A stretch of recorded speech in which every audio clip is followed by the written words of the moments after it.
Mineral rewiring. Yung mga wire na hindi pa natin natataod. Puno. Puno. Lagid. Nahuman na dia ag taod danan.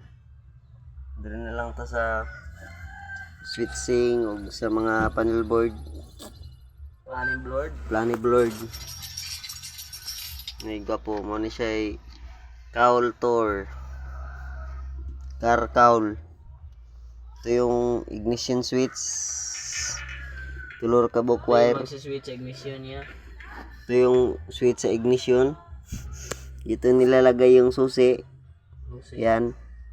Meron nakalagay dyan na accessories, lock, accessories, on, og start.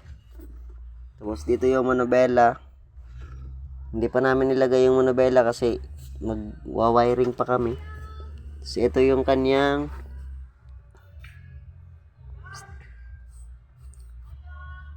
Brickmaster. Clutch master. Ito yung kanyang clutch master o hydrovac. Yan, mura to. Ito yung kanyang brake master. Itong may dalawang hose. Yan. Yan yung kanyang brake master. Yung may dalawang steel tube na tin. Yan guys. Dito lalagay yung kanyang brake fluid. Dito. Walang laman. Ayan o.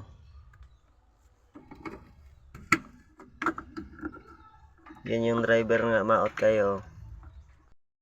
Yung chicks guys. Sa likod guys, chicks. Ito yung kanyang cambia. Meron siyang Primera, Gisunda, reverse, Gisunda, Gisinta. Got chicks guys, chicks. Yung chicks guys, guwapa guys. bad boy kayo bad boy. Yun guys, guwapa guys. Oh, yun. Gentleman. Umot ba itong sexy min nga kuan ko eh. Loyal rin na siya guys kay namin ang uyab dire pero wala. Ini guys, muna siya pampahumot sa inyong sakyanan guys. Oh, kana little tres. Pwede ra mo palitan na or mo order mo sa Shopee kung gusto mo humot nyo sakyanan. Mura na. Line sealer ka daw. Line sealer ko kol. Daghan pa kayo nagkulang, pa may katawag panel board, nabila. Nya kaning sa yang cover sa tubangan. Na maro na mga gapo. Langungay. Buitits.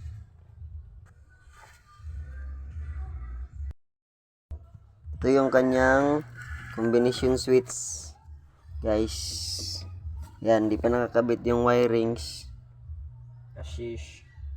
Kasi wala pa yung electrician namin. Doon pa yung electrician namin. Mamaritis pa doon.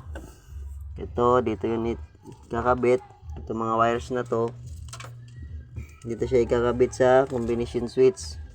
Para gagana na tong mga headlight, signal light, high and low, pass beam, wiper. Beam pass. Yun guys. Yung tinatawag natin na relay. Relay sa sasakyan. At ang inabit ka pala namin dito na relay is dalawa lang. Ito nakakabit na. Dalawang relay lang yan at isang placer para sa signal light. Dito yung kanyang fuse holder. Konti lang yung kanyang fuse holder guys. Pwede na yan. Ganyan yung fuse holder niya. Tapos ganito karami yung wires. Tapos ito nga pala yung negative. Di pa namin nakakabit. Siguro dito ito ilalagay. Ito nga pala yung kanyang panel board guys. Ni-repair na namin to kanina umaga. Kaninang kahapon guys. Ito lang yung kanyang bulb. Tapos direct na namin yung wire kasi putol na yung linya niya dito kasi nga nasunog.